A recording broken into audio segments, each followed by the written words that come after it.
علی رسول اللہ اما بعد۔ ایشیائی کوچک کا علاقہ ایفیسس، وہاں کے باشندے جو پہلے بت پرست تھے، اب عیسیٰ علیہ السلام کی تعلیمات ادھر پہنچ چکی ہیں۔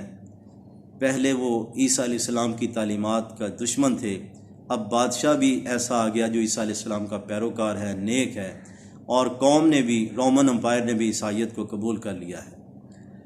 تو اس زمانے میں یعنی کہ وہ عیسائیت تو قبول کر لی تھی، لیکن رومی شرک اور بت پرستی اور یونانی فلسفے کے اتنے اثرات تھے کہ مرنے کے بعد زندگی کے وہ منکر تھے۔ بادشاہ اللہ سے دعائیں مانگتا، یا اللہ کوئی ایسی چیز دکھا کہ ان کو یقین آ جائے کہ مرنے کے بعد زندگی ہے۔ اللہ نے 309 سال بعد ان نوجوانوں کو اٹھا دیا۔ وَكَذَلِكَ بَعَثْنَاهُمْ لِيَتَسَاءَلُوا بَيْنَهُمْ، اللہ نے ان نوجوانوں کو غار میں اٹھایا، بیدار کر دیا، آپس میں سوال کرنے لگے۔ قَالَ قَائِلٌ مِّنْهُمْ كَمْ لَبِثْتُمْ، اچھا یار ہم کتنی دیر ٹھہرے ہیں تم؟ قَالُوا لَبِثْنَا يَوْمًا أَوْ بَعْضَ يَوْمٍ، کہنے لگے ایک دن یا دن کا کچھ حصہ۔ قَالُوا رَبُّكُمْ أَعْلَمُ بِمَا لَبِثْتُمْ، اور یار تمہارے رب کو ہی پتہ ہے ایک دن یا 2 دن یا 3 دن کتنے بھی ہیں۔ اچھا بھوک لگی ہے، فَبَعْثُوا أَحَدَكُمْ بِوَرِقِكُمْ هَٰذِهِ إِلَى الْمَدِينَةِ، شہر میں یہ کرنسی لے کے کسی کو بھیجو۔ فَلْيَنظُرْ أَيُّهَا أَزْكَىٰ طَعَامًا، کوئی پاکیزہ کھانا لے کے آئے، یعنی کہ اچھے گھروں کے تھے، ذرا صاف ستھرا کھانا لے کے آئے۔ وَلْيَتَلَطَّفْ، ہاں نرمی کرے، کسی سے وہ بحث مباحثہ جھگڑے نہ۔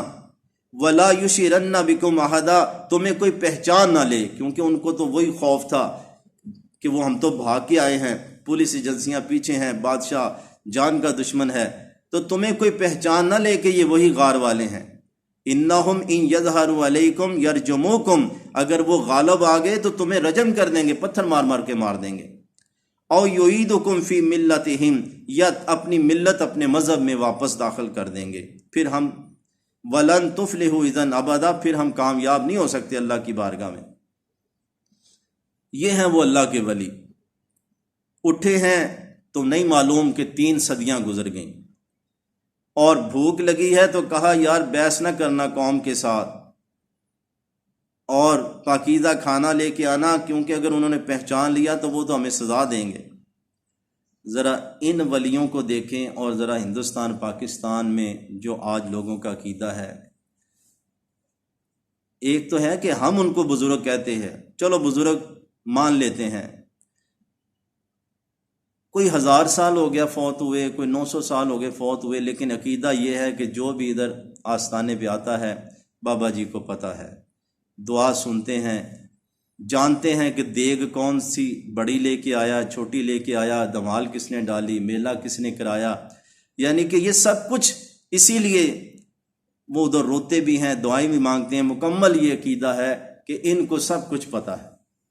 عزیز بھائیوں، ایک وہ اللہ کے ولی ہیں جو سورہ کہف ہر جمعے کو پڑھنے کا کہا گیا، جن کے لیے سورج کا روٹ بدلا ہے، جن کے لیے غار میں ایک ہیبت اور خوف کا منظر بنایا گیا، جن کے جسموں کو مٹی نہ کھائے، وہ کروٹیں لیتے رہے اللہ کی طرف سے، زمین کے نیچے نہیں تھے، زمین کے اوپر تھے، سانس رکا نہیں تھا، سانس چل رہا تھا، سب کچھ تھا، لیکن یہ معلوم نہیں ہوا۔ قرآن کہتا ہے 3 صدیاں گزر گئی، ان کو نہیں پتہ لگا، وہ کہتے ہیں 1 دن یا 2 دن، اور وہی قوم کا خوف کہ یار وہ ہمیں پہچان نہ لیں، اور یار کسی سے بحث نہ کرنا۔ تو یہ ہے شرک کی بنیاد۔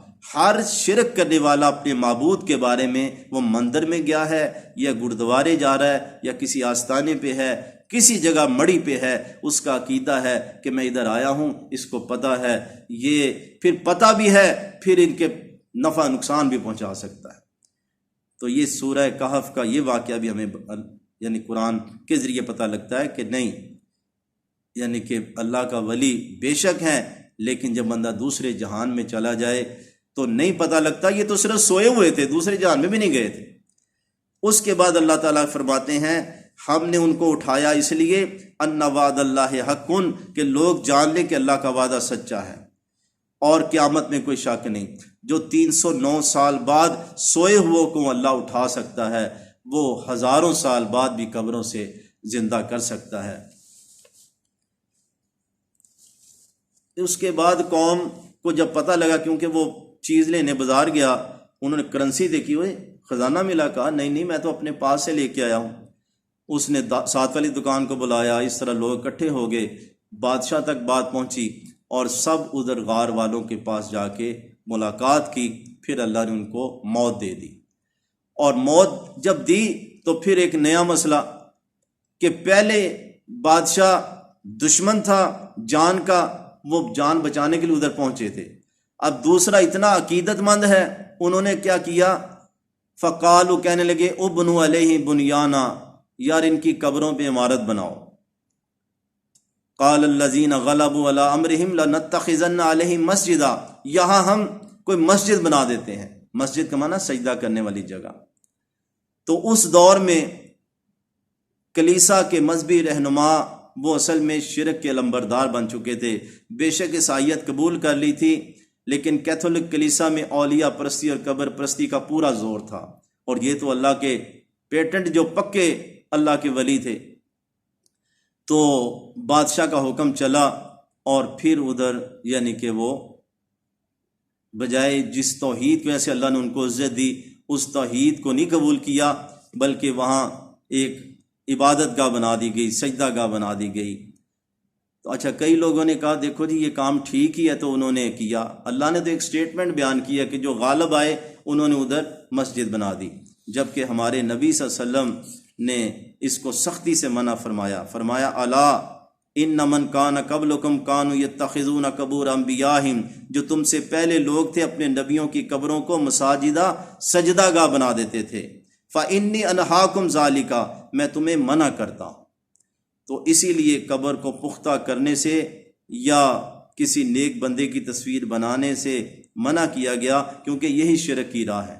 مردہ پرستی کی دو ہی شکلیں ہیں، قبر پرستی اور بت پرستی۔